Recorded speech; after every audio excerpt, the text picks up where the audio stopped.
Hello everyone, welcome to the internally screening review of Malignant. My name's Adam. My name's Rupert. And today we are continuing with our Hooptober list. With this, the 2021 film for our list, and what a film we have. The newest creation from James Wan, a horror icon of the 2000s and the 2010s, creating three of the biggest franchises in horror films in general, with Saw, Insidious, and of course the Conjuring films.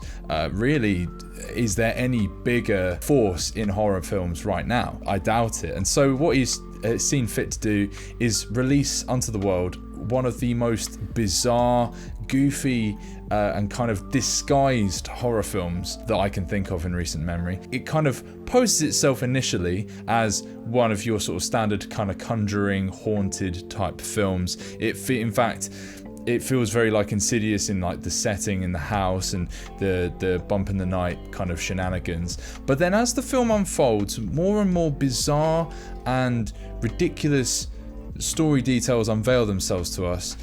This stars Annabelle Wallis, who I recognised from her coveted role in the Mummy revival back in 2017 with Tom Cruise.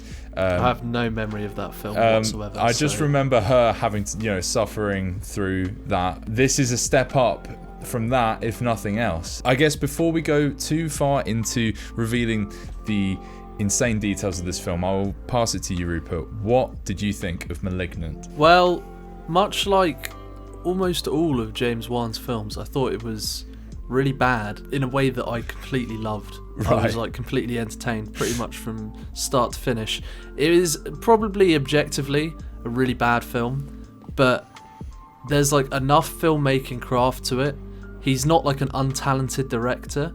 I think he's an incredibly technically gifted director who really knows what he's doing, has a real eye for visuals, obviously, and knows how to pace a good set piece, but seems to exclusively like terrible scripts, which in a way I really, really respect. And I think he knows it because the script is just awful.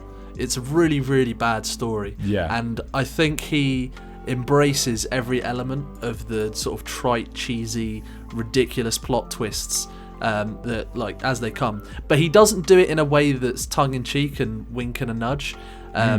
It seems like very sincere but simultaneously aware of what it is. It's kind of hard for me to say, because if this film was quite ironic and a bit more directly comedy focused, I'd probably like it a lot less, because I'd feel like I was being pandered to. But because the film is so insanely sincere in its ridiculousness, I found myself warming to it. I will say it was definitely a film that I kind of grew into, and I found this to be the case with a lot of James Wan's films. Like you mentioned, Insidious, that film starts off really badly and kind of gets better as it goes on. Yeah. Same with The Conjuring. Same with so many of his films, to be honest. And I found that this film, I was like, oh wow, I really hope this is building into a big crescendo. And when it gets to that crescendo, holy shit, what a blast. It's so dumb. I didn't think it was great, but I would happily watch this again. I have to agree with you there, because starting this, I remember starting to watch the Red Letter Media review for this, and they were going to spoil it from the get-go, and they were really excited to talk about it. So I turned it off, and once I came back to this film, I had that in mind.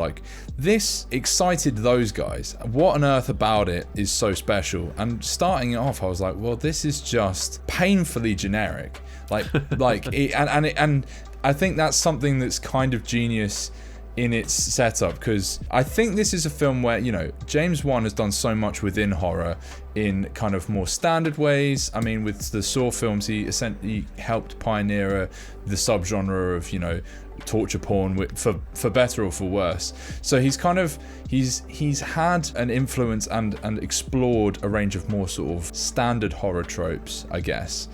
And this, I think, is him going, right, I've done those things, I've been there, let's turn it on its head and go nuts. And now you believe it to be sincere in its convictions, and I'm more dubious about whether or not it's deliberately comedic or not, because it is just to a degree where I can't tell if it's like a master craftsman going in and going, I wanted to create something that would fool the audience and be a kind of subversive B-movie masterpiece type deal, or if he really, really believed that this was the best film that he could make at the time, you know, that this was a passion project of his. I don't know which one of those he lies within, but I just feel it's so well constructed in that way. I don't know how you could do it by accident. But the point is, the film doesn't ever... I don't really care if he did it on purpose or not, because I can't, read James Wan's mind. Yeah. But what matters to me is the execution of the film,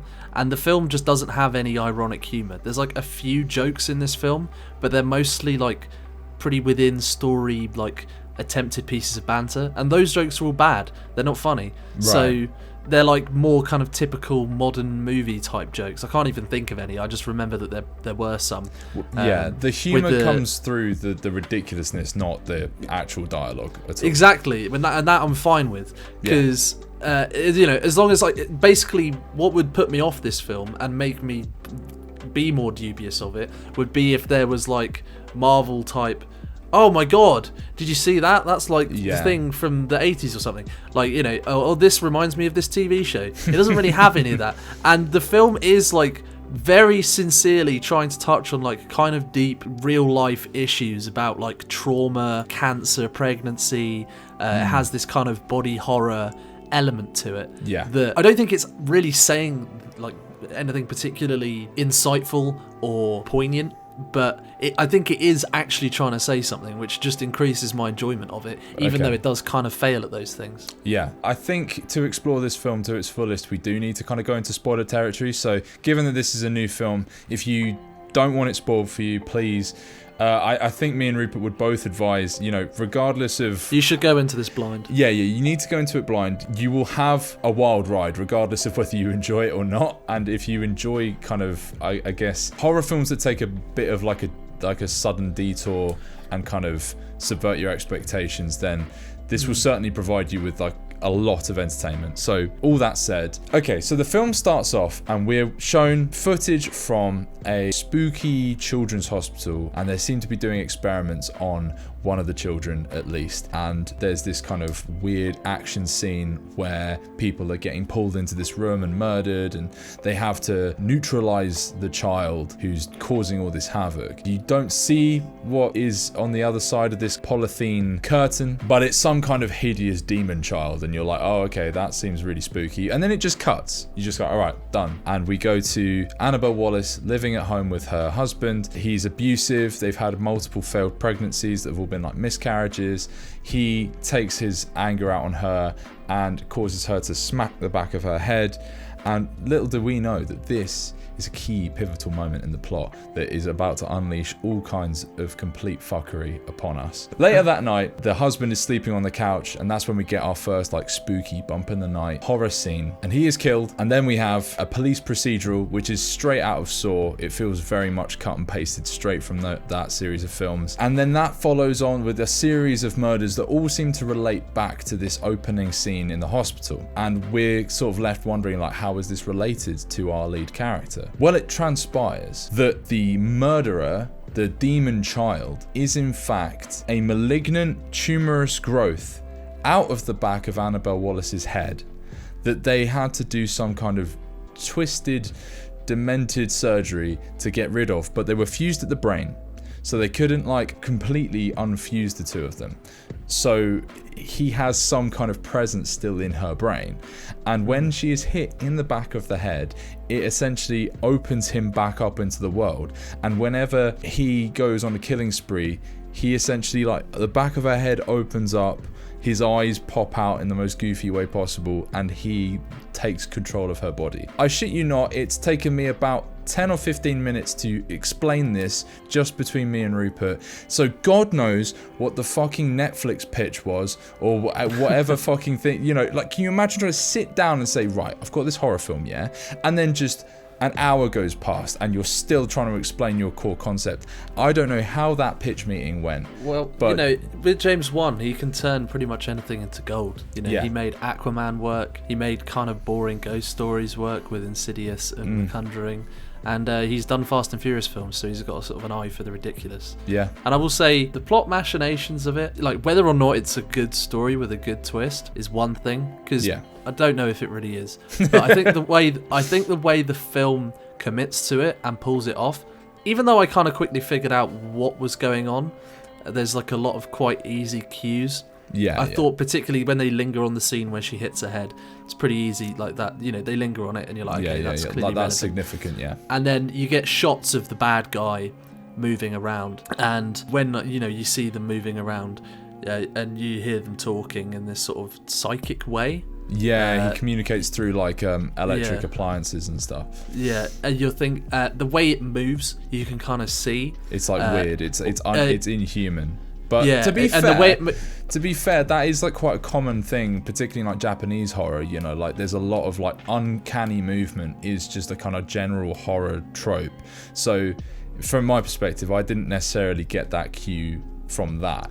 But obviously it makes so much sense retrospectively. It's very, for me, like the first thing I thought when I saw, particularly in an action, there's a series of murder scenes, as our main character tries to figure out what's going on, sort of done separately, but she's also like kind of psychically aware of them, which, further implies it. And it's actually like a very clever thing this film does. I think it looks awesome, is the way that they make the baddie, Gabriel, the demon, move. It looks like a person moving backwards, because what the demon sort of does is when it's taken control of the main character, it's basically just doing everything but doing it backwards, and it kind of is the bit double jointed but not fully. And if you look at it, first thing basically what triggered this for me is when you first see like a good wide shot of Gabriel doing this, I was like, is that a woman or a man who's doing this? And then I was like, okay, right, so if it is a woman, this is like something's going on here. I didn't obviously guess like, oh, it's a malignant cancer in the back of the head. But I was like, okay, so something is going on here. Like they is she doing this like is this just her body? And then it transpires. But I would say, number one, all of the murder scenes are fucking great, very gruesome. You get nice shots of actual like impact being shown. There's not much cutaway shit. There's not too much jump scaring. Obviously it's James Wan. There's like a good few jump scares. Nothing particularly shocking though, or too egregious. The main thing for me, my main criticism of the film is mostly just the kind of slow pace in I'd say like the first 2/3 of the film, and some pretty bad acting from support characters. I actually think what's her name, the main character, Annabelle Wallis, does a perfectly fine job. Nothing outstanding, but she's not like elevating the film. No. But she's like pretty good. That would be my take. Yeah, no, that's fair. I mean, I think, support character-wise, the sister character is particularly annoying. The blonde woman. The blonde, she's terrible. And we were talking earlier about how there's no like really like quippy dialogue, but if there ever is any kind of supposed humor, it always seems to come through that character, and it's always very like clunky and sits poorly, and occasionally there's just like really like weird bits of exposition she has to deal out, because to be fair, this film without any exposition would be a nightmare to follow. The Asian policeman is okay. I really like, he's not a brilliant actor, and he's very just he flat. Was pretty bad, to be honest. I thought he was pretty bad.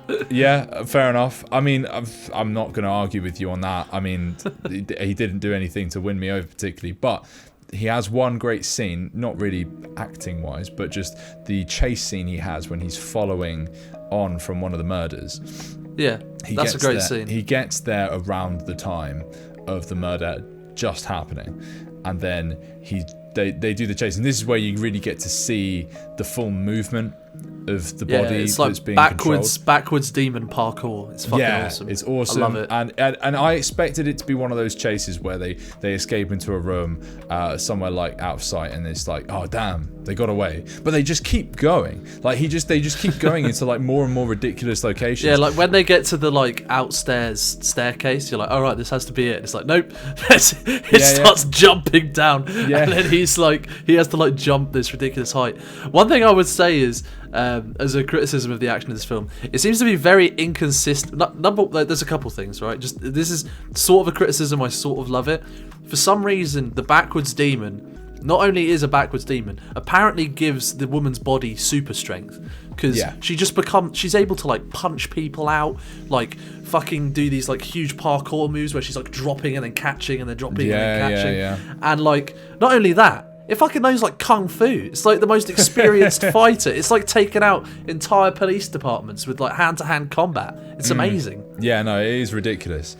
But I mean, I guess that's something that the film kind of doesn't ever really answer, but suggests is the sort of demonic qualities of this malignant. Yeah, I mean, I was kind of fine with it, but it is stupid. Because I think the biggest part of that is being able to communicate through electronic devices, right? Because no matter how weird and fucked up a Siamese twin or whatever you want to call it could be, there's no conjoined twin that could possibly ever do stuff like that. So the demonic angle is lent more credence by those sorts of things. So the film is already so ridiculous at that point. I don't really mind when it goes off and has it being able to do kung fu.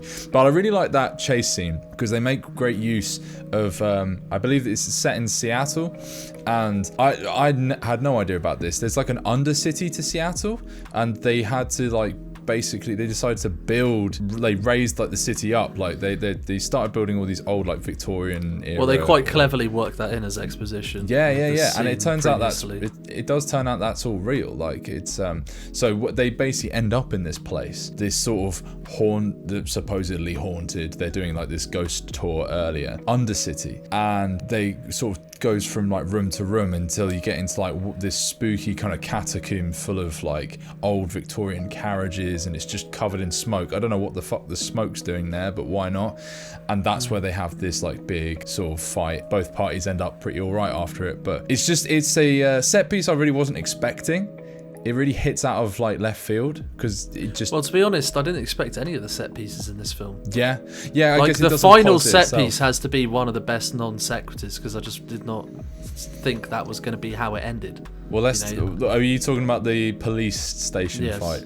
Let's talk about that. Yeah, I mean, so basically, events happen. It culminates in this scene where she's arrested, right? Yes. Yeah, right. And she starts transforming. She has this huge fight in a woman's prison and then like escapes. It's kind of just amazing. She like transforms in front of the female prisoners. She's like, her bones are like clicking and she like turns into this demon. And basically it's just this non-stop fireworks show of like practical effects, some really great stunt work, really good editing, good action editing. It's not shaky, it's not trying to cover things up.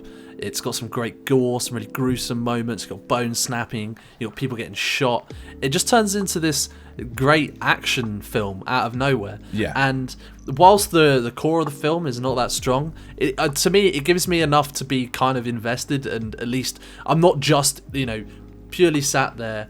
Do you remember Extraction that we reviewed a while back? Yes. Where basically I had like next to no interest in the plot. It was quite weak there, but it had some good action scenes I could just kind of passively admire. I wasn't quite that negative on this. It had enough going on for me, as silly and sometimes kind of ridiculous as it was, for me to at least kind of care. And then it kind of builds to a pretty satisfying conclusion in terms of just giving you some spectacle. And I mean, James Wan might be the best spectacle director out there. So by that point, by the time the film wraps up, and it ends just when it needs to, so it kind of goes out on a high, and at that point it had already won me over. Its following point is probably the cheesiest moment of the film. So we have this amazing, like, sort of extravagant, the way they use the cameras. I imagine they must be up on like wires and stuff. They're going around actors and over their heads and doing all this lots of clever stuff. It's really fluid camera work that also feels like it's almost like the camera is involved in the fight. He's done similar stuff like that with Aquaman before, and films like Upgrade, made by one of his close mates. I forget the name of the guy. Leigh Wannell, who obviously helped make Saw with him. So I think there's elements of that going on as well. The transition it makes into its sort of very final closing scenes where Annabelle Wallis's character is trying to reclaim her body. There's this kind of ridiculous like Mysterio mind trick bit where Gabriel thinks he's killed everyone in the room and had the ultimate victory over everyone. And then like the room dissolves as it has in all of her visions. And she's there in like a black back room being like, I have the power now, it's my body too. And it's so silly, like her little monologue is it's great, so cheesy. But it's like cheese in the perfect way, because it's like so down the line with the cliches. It's quite satisfying as well, because we're also forgetting to mention the fact that there's this semi-plot twist after a plot twist, where it's revealed that all of her miscarriages have been because Gabriel is absorbing her pregnancies to fuel his demon power.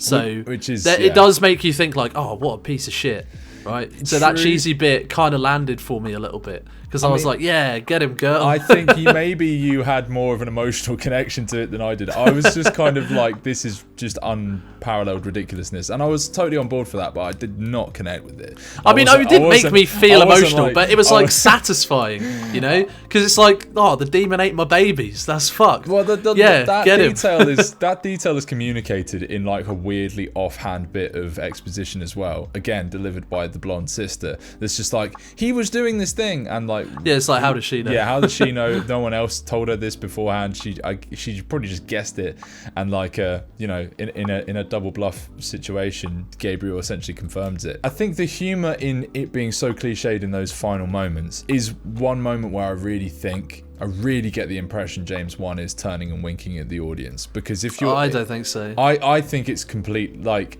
I don't see how he can't. How anyone could have written those lines in the way he's written them. No, I think he knows, but I think he still made it to be sincere. I think he probably I think he knows, like, this film's pretty silly, I'm just going to play it completely straight, because the film is played completely straight. Yeah, it is. So I feel like you have to be reading irony into the film, into the creation of the film. But like, rather than the film itself. I mean, I get maybe it's just personal preference, but I just don't.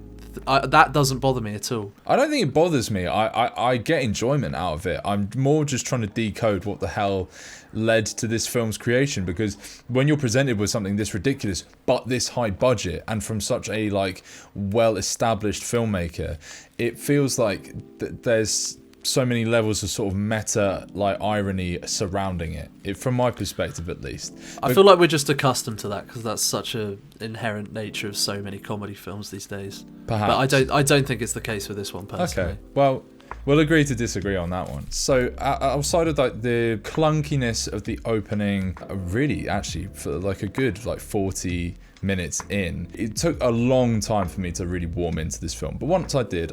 Outside of that, my main criticism is I don't think the film looks that nice a lot of the time.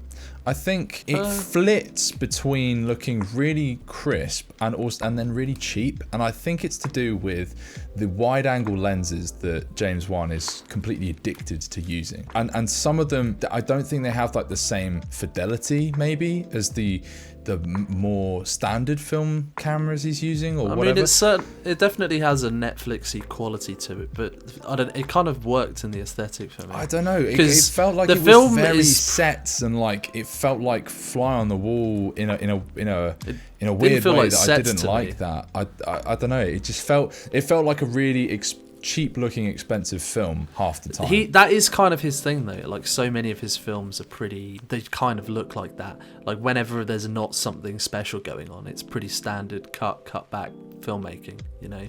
And he really comes alive when it comes to shooting a sequence, shooting a scary bit, shooting an action scene. That's kind of what makes him I think that's part of what, and I think he's pretty good at both, because I think that's what makes him such a successful and just generally accessible filmmaker. You know, he's kind of someone who does make horror films for people who don't really watch horror films, or, you know, because he's made films that aren't horror films, and he's made two of the highest grossing films of all time. So true. Personally, that didn't bother me. I mean, I agree with you that the film is definitely just generally quite weak for the first at least half of the film. And the film definitely does switch gears when it goes into those more sort of structured visual set pieces. Yeah. And those are much better. I guess I'm just less bothered by it. No, that's fair enough. Well, Rupert, let's get down to brass tacks. What would you rate Malignant? It's a generous 6 out of 10. I would happily watch it again. I think it actually had a lot of quality to it in a lot of areas. Is it inconsistent and quite poorly written in places? 100%, but that's part of the appeal. Yeah. And I just think that I like films that are well made and sincere, no matter how ridiculous the concept is.